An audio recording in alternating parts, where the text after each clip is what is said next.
This programme is about how two newly qualified teachers approach their first term of work at a busy inner-city primary school. Simrit Riet and Victoria Rutherford met as PGCE students, where they became good friends. Now recruited by the same junior school to teach at Year 3, they're able to rely on a supportive school management structure and ethos of shared good practice. They're also able to continue to support each other as peers. I need to get a numeracy and literacy presentation thing. You haven't got literacy. Educational consultant Sue Cowley has looked at Simrit and Vicky at work in their classrooms, and in this programme Sue joins Simrit for some classroom coaching. But first, how does a large junior school cater for the needs of its new teachers? We've got a really good induction tutor who's had his training with the local authority. This is his second year of supporting teachers, so he knows what is required, he knows what the standards are. I feel the systems are in place in the school. We can always refine them, we can always learn a little bit more, but I think we've got it right in this school. Both of the NQTs have got really good rapport with the children, very confident in what they're doing. One of the things we're developing as a school, and we want the NQTs to pick up on as well, is how they organise independent group work and how they give the children the tools to work independently and develop their own learning and take responsibility for their own learning, and that's actually one of our school targets.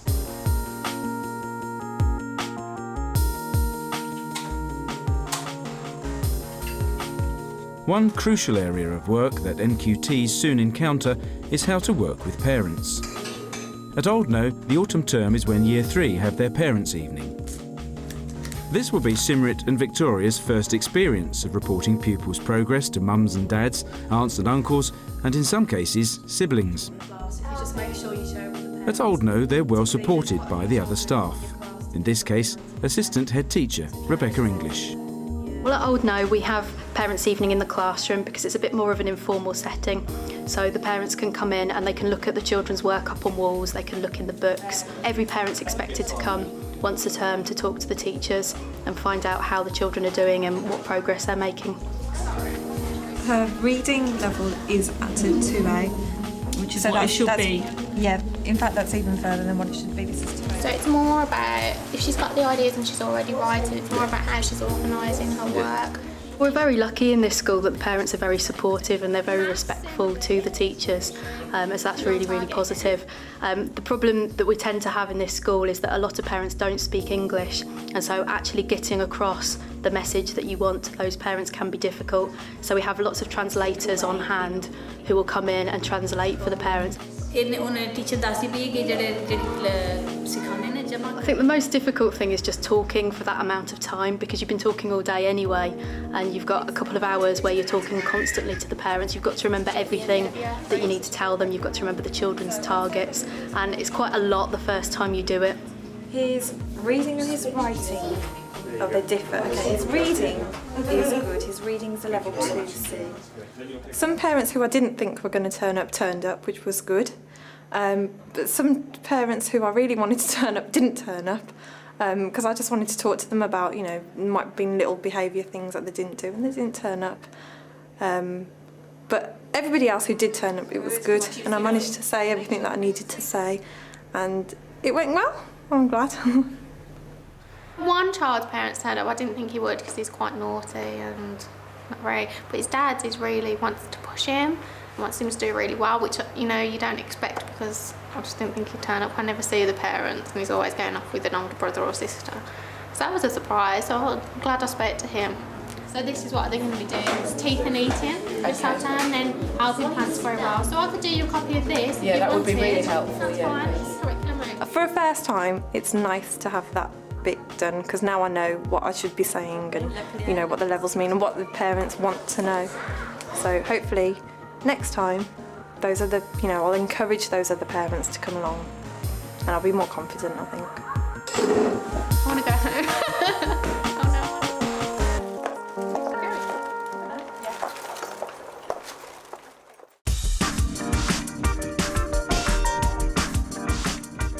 One good way to further the continuing professional development of all staff is to bring in someone with more experience. Sue Cowley is that someone and has already analysed Simrit's teaching. She now joins her in the classroom for some classroom coaching. OK, Simrit, can you tell me a bit about what's going to happen in the lesson? We're going to read through the nativity story, not Right. all of it, but just the first part. OK. And I'm going to tell them that I want them to listen to where I've got punctuation and how they can tell where the punctuation is. And also to listen to the story, because the objective is to retell. Right. So we'll read it through. Then I'll talk with the partner, how could they tell where the punctuation was. Then I'll choose a child to have a go reading it. Has she found out the secret or he found out the secret? And the kind of focus we're looking at is how to deal with carpet time, where they start to get restless. Yeah. So maybe if we notice that they're getting restless, I can kind of jump in and maybe do some little brain gym with them or something. The other thing I thought might be quite fun is after you've gone through the story and looked at the punctuation, maybe I could read a bit of it without any punctuation and have a chat to them about why is punctuation important. Yeah, that'd be because as well as being able to spot it, it's nice for them to understand what it does and why it's important. Yes. In our play, we've got the nativity that we're doing. With Christmas not far away, Simrit is using the nativity story to explore punctuation. Talk to your talk partner. What do I mean by punctuation? Off you go. Something that you can put in the end of the sentence, like full stops or speech marks or exclamation marks. And 3S, stop, look and listen. Right, what did I mean by punctuation? Jamal? Punctuation is like full stops, capital letters, apostrophes, and exclamation marks. Well done. Okay, so all those things that help us with our reading. I want you to not talk, but to whisper the secret to your talk partner. How do you hear for the punctuation? Whisper the secret. When you see a full stop, you gotta take a breath. And 3S, stop, look and listen. Well done. Right, what we're going to do is we're going to listen to Ahmed read this, okay? And at the end, we're going to see if Ahmed knows the secret, because if he does, he's going to use the secret to read it. Off you go, And Ahmed. so it was a few hours later, Mary gave birth to her son in the stable. She wrapped Jesus in strips of cloth and laid him in a manger full of hay. Right, put your thumbs up like this if you think he's got it, if he's got the secret. And hands down like this if you don't think he's got the secret. Mohammed, how did you know that he's got it? Because you've got your thumbs up. How did you know he's got it? Because when he reads the last sentence, he closes his mouth. After that, he opens his mouth and says the sentences. That's right. So what punctuation did he do that for? For full stop and commas. Yeah, good. Okay. Now, I'm going to just jump in for a moment and I'm going to show you why punctuation is so important. I'm going to go back a page and what I'd like you to do is I'd like you all to close your eyes. And because I've got my eyes open, I'll be able to tell if anybody's not closing their eyes. No. Now, I'm going to read this page without any punctuation and at the end, I want you to tell me why punctuation is so important. Are you ready? This is going to sound very scrambled up. And last Mary and Joseph arrived in Bethlehem, it was crowded with other people who needed to pay their taxes. Mary was very, very tired and needed a place to stay.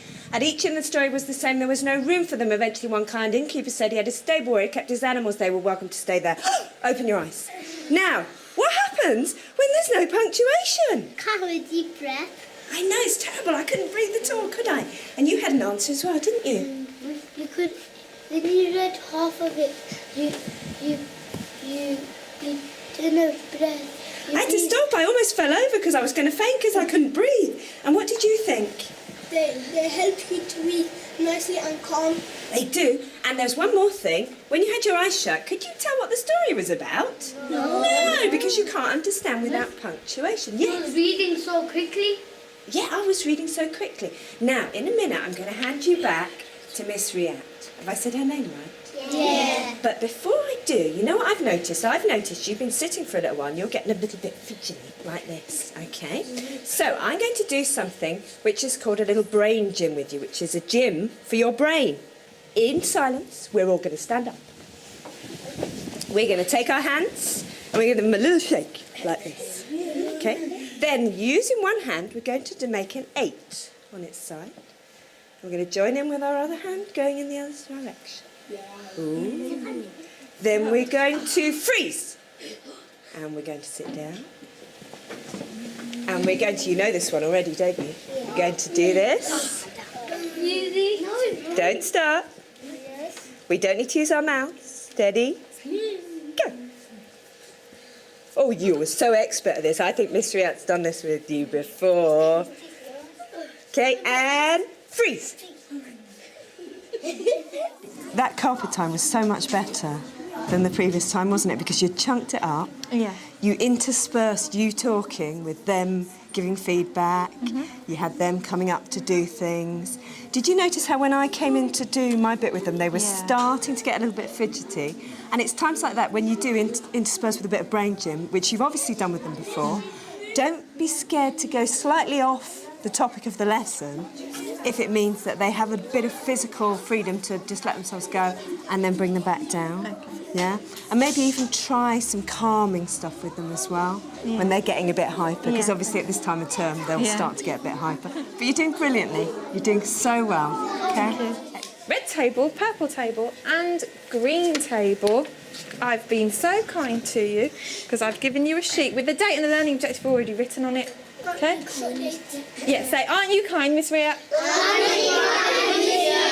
I am. Right, okay, so you've got 4 pictures that we've talked about there. Red table, I want you to write at least 1 sentence for each, okay? 1 sentence for each. How many sentences, Saeed? 1. Good, at least, okay? You can do more.